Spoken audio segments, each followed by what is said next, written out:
Motor சைக்கிள்களை பயன்படுத்துவோர் இனிமேல் நீங்கள் இந்த பிழைகளை விட்டீர்கள் என்று சொல்லி சொன்னால் உங்களுக்கு எந்தவித மன்னிப்பும் வழங்காமல் கடுமையான சட்ட நடவடிக்கையை மேற்கொள்ளுமாறு போக்குவரத்து கட்டுப்பாடு மற்றும் வீதி பாதுகாப்புக்கு பொறுப்பான பிரதி போலீஸ் மா அதிபர் சேனாதீர அவர்கள்தான் அதிரடியான உத்தரவை பிறப்பித்திருக்கிறார். எனவே இந்த தவறுகளை இனிமேல் செய்வதை கட்டாயமாக தவித்துக் கொள்ளுங்கள்.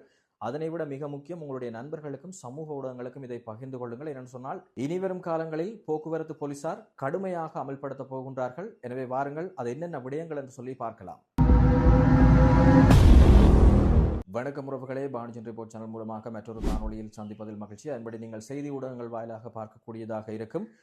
புதிய பிரதி போலீஸ் மா அதிபர் சேனாதீர அவர்கள் இந்த போக்குவரத்து கட்டுப்பாடுகள் தொடர்பில் அதிரடியாக பல சட்ட நடவடிக்கைகள் தொடர்பில் போக்குவரத்து போலீசாருக்கு அவசரமான அறிவுறுத்தல்களை வழங்கி இருக்கின்றார். எனவே இனிவரும் காலங்களில் மிக நெருக்கடியான விடயங்களாக இருக்கும். அதாவது உங்களுக்கு தெரியும், நாட்டில் தொடர்ந்தும் பல விபத்து சம்பவங்கள், இறப்புகள் என்பன அதிகரித்துக் கொண்டிருக்கின்றது. எனவே இப்படியான விடயங்களை கட்டுப்படுத்த வேண்டுமாக இருந்தால் இப்படியான சட்டம் அவசியம் என்பதுதான் மறுக்க முடியாத உண்மை. முதலாவதாக தெரிவித்திருக்கக்கூடிய விடயம் என்னன்னு சொல்லி சொன்னால், 18 வயதுக்கு குறைந்தவர்களுக்கும் அதே போல சாரதி அனுமதி பத்திரம் இல்லாதவர்களுக்கும் நீங்கள் மோட்டார் வாகனங்களை இனிமேல் கொடுக்கின்றீர்கள் என்று சொல்லி சொன்னால், அந்த 18 வயதுக்கு குறைந்தவர்களாக இருக்கின்ற பட்சத்தில் அவர்களுடைய பெற்றோரும் அதே போல சாரதி அனுமதி பத்திரம் இல்லாதவர்களுக்கு வாகனங்களை கொடுக்கக்கூடிய அந்த வாகனத்தினுடைய உரிமையாளர்களும் இனிமேல் நீங்கள் கடுமையான சட்ட நடவடிக்கைகளுக்கு உள்ளாக்கப்படுவீர்கள் என்பதான முதலாவது எச்சரிக்கை பிறப்பிக்கப்பட்டிருக்கின்றது. எனவே இந்த நடைமுறை இறுக்கமாக இனி அமுல்படுத்தப்படும் என்பது முதலாவது விடயம். இரண்டாவதாக, அதிக சத்தம் எழுப்பக்கூடிய வகையில் மோட்டார் வண்டிகளை பாவிப்பவர்கள், மோட்டார் சைக்கிள்களை பயன்படுத்துபவர்கள்,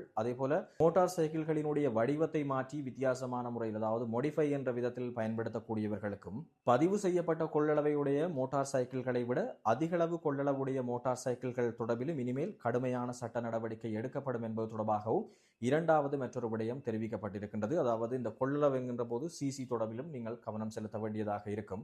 மூன்றாவது விடயமாக, மது அருந்திவிட்டோ அல்லது போதைப் பொருட்களை பயன்படுத்திவிட்டோ குழுக்களாக சேர்ந்து மோட்டார் சைக்கிள்களில் வீதிகளில் வலம் பெறுகின்றீர்கள், அல்லது ஆபத்தான முறையில் வாகனம் ஓட்டுகின்றீர்கள், அல்லது விபத்துக்களை ஏற்படுத்தக்கூடிய மனநிலையில் வாகனங்களை ஓட்டக்கூடியவர்களாக இருந்தாலும் இனிமேல் எந்தவித மன்னிப்புமின்றி இவர்களுக்கு எதிராக கடுமையான சட்ட நடவடிக்கைகளை எடுக்குமாறு போக்குவரத்து போலீசாருக்கு மிக முக்கியமான அறிவித்தலை பிரதி போலீஸ் மா அவர்கள் வழங்கி இருக்கிறார். அது மட்டுமல்லாமல் மிக விரைவில் இவ்வாறு போக்குவரத்து சார்ந்த குற்றங்களில் ஈடுபடுவோருக்கு எதிராக அவர்களினுடைய வாகன அனுமதி பத்திரம் சார்ந்ததான அந்த புள்ளி விவர முறைமையை கொண்டு வர இருப்பதாகவும் அதன் மூலமாகவும் இனிமேல் இறுக்கமான நடைமுறைகள் கடைபிடிக்கப்படும் என்பதான அவசர அறிவித்தலை பிறப்பித்திருக்கின்றார். எனவே இந்த நடைமுறை தொடர்பில் நீங்கள் என்ன நினைக்கின்றீர்கள் என்பது தொடர்பான விடயத்தை கமெண்ட்ஸ் மூலமாக தெரிவியுங்கள்.